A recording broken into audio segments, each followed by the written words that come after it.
Boas-vindas à nossa nova análise. Hoje a gente vai mergulhar de cabeça num conceito que é, no mínimo, fascinante: a colonialidade. Sabe aquela ideia de que os grandes impérios caíram e a partir dali ficou tudo bem? Pois é, a gente vai explorar exatamente como as estruturas de poder daquela época continuam firmes e fortes, moldando a nossa sociedade até hoje. Não estamos falando de história antiga, mas das fundações invisíveis do mundo em que a gente vive agora. Para começar, a gente precisa se fazer a pergunta de $1 milhão.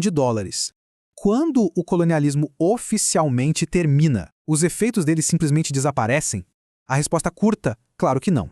Mas a resposta longa e cheia de nuances é justamente o que torna essa nossa exploração tão essencial para quem quer entender as hierarquias globais hoje em dia. E o que nos leva à parte 1, muito além das fronteiras coloniais. Logo depois da Segunda Guerra Mundial, rolou uma onda gigante de emancipação política pelo globo. Nações inteiras por toda a África e Ásia lutaram com unhas e dentes e conquistaram a sua independência soberana de potências europeias ali entre as décadas de 50 e 70. Acompanhando essas fronteiras sendo redefinidas, era muito fácil presumir que a era da dominação tinha acabado, né? Mas a verdade é que a independência política no papel não desfez magicamente séculos de dominação cultural e econômica. E enquanto essas fronteiras físicas mudavam década após década, rolava também uma revolução vigorosa no pensamento acadêmico. Era preciso entender os impactos que ficaram ali, invisíveis, mas super persistentes. Esse questionamento pesado das narrativas imperiais ganhou força no pós-guerra e foi se espalhando, ramificando em diversas perspectivas incríveis ao redor do mundo.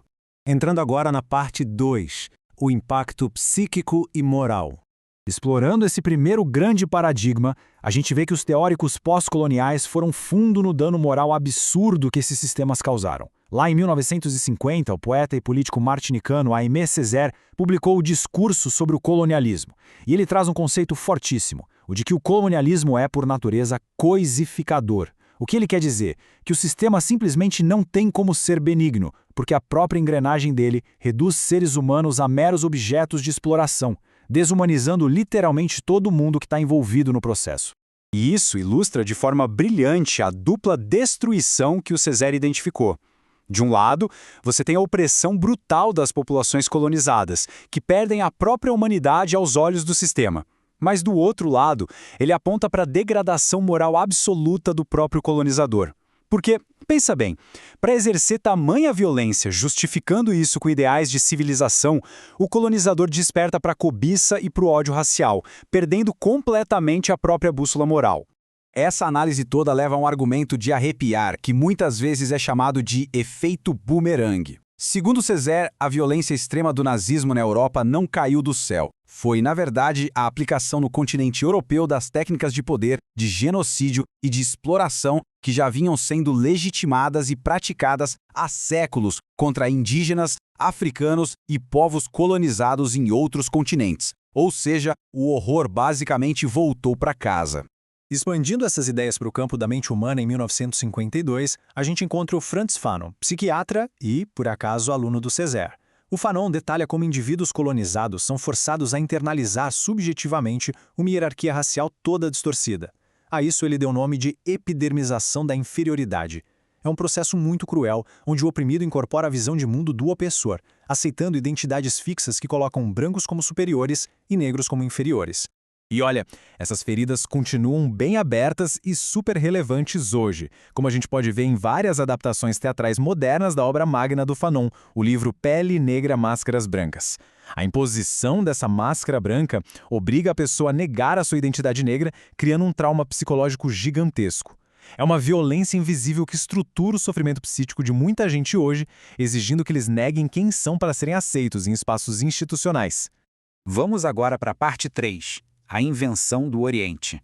Para entender como a própria estrutura do conhecimento global foi manipulada, a gente tem que focar numa definição vital: o pensamento ocidentocêntrico. Basicamente, é uma forma de interpretar a realidade colocando o Ocidente bem no centro do universo. É assumir que as narrativas e os valores deles são os padrões universais, enquanto todas as outras culturas do planeta são medidas, e quase sempre rebaixadas, em comparação a esse eixo. O pulo do gato aqui é entender como esse viés funciona na prática, algo que o teórico Edward Said destrinchou como ninguém na obra Orientalismo, de 1978. O Said argumenta que o jeito que o Ocidente representa o Oriente não tem absolutamente nada a ver com buscar um conhecimento neutro. Projetar o Oriente como um lugar exótico, atrasado e violento é um exercício direto de poder. Ao inventar essa divisão extrema entre nós e eles, o Ocidente produziu uma narrativa sob medida para validar a própria autoridade e a intervenção colonial na região.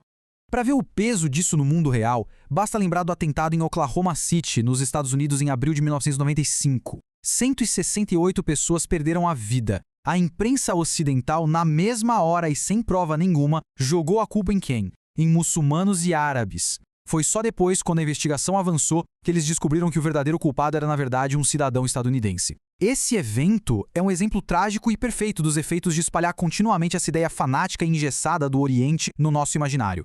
Chegamos na parte 4, perspectivas decoloniais latino-americanas. Ali na virada para os anos 1990, uma nova e poderosa onda de pensadores ampliou bastante essas críticas com a formação de um grupo de pesquisa multidisciplinar muito influente. Essa aliança de peso com sociólogos, antropólogos, filósofos e linguistas se juntou com um objetivo bem específico: analisar as experiências coloniais singulares que a gente teve aqui na América Latina, diferenciando elas do que rolou na África ou na Ásia. A grande sacada deles não é só ficar criticando o passado. Eles querem demonstrar que o colonialismo enfiou goela abaixo não só um sistema econômico, mas uma forma inteira de pensar, sentir e agir. O que essas perspectivas decoloniais defendem é que a gente precisa valorizar as múltiplas formas de produzir conhecimento, quebrando de vez aquelas hierarquias de poder que ditam o que é ou não é considerado um saber válido no mundo capitalista. E assim a gente entra na parte 5, um convite às existências plurais. Trazendo toda essa bagagem teórica para o nosso dia a dia contemporâneo, fica nítido que os processos impostos por esse sistema ocidental deixaram cicatrizes bem profundas. Hoje, populações indígenas, quilombolas e comunidades de terreiros de matriz africana enfrentam desafios gigantes, o que só prova que a lógica da colonização sobrevive sim ao fim dos impérios formais. Essa galera continua lidando com a constante ameaça de silenciamento, de marginalização de seus costumes e do risco real de desaparecerem sob o peso das estruturas econômicas dominantes. Mas, apesar dessa pressão formidável, existe uma resistência que é inabalável. O líder indígena e escritor Ailton Krenak captura a essência disso com uma perfeição incrível. Ele lembra a todos nós que os povos originários estão aqui, no pleno século XXI, ainda esperneando, reivindicando os direitos deles e desafiando um sistema que foi desenhado especificamente para acabar com o mundo deles. Eles não são vítimas passivas, são protagonistas muito ativos dessa luta cultural. E é difícil encontrar alguém que personifique essa resistência de um jeito tão visceral quanto o cacique Raoni Matuctiri. Esse líder lendário da etnia Kayapó é reconhecido no mundo inteiro pela sua dedicação incansável, sempre fazendo denúncias do genocídio indígena e lutando fervorosamente para preservar o meio ambiente. Ele é a prova viva de que o combate contra esse modelo extrativista e colonial está acontecendo agora, bem diante dos nossos olhos.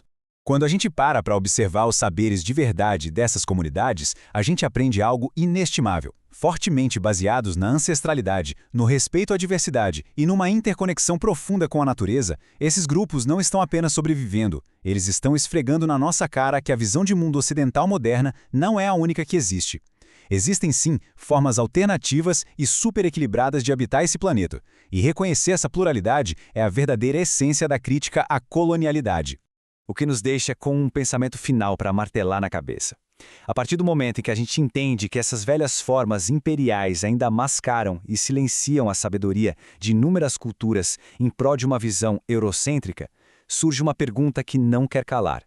Quantas outras formas riquíssimas de existência, de conhecimento e de harmonia ainda estão aí, só esperando para terem um reconhecimento verdadeiro?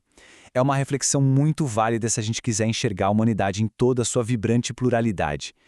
Fica aqui o encerramento da nossa análise de hoje. Continue sempre questionando o mundo ao redor.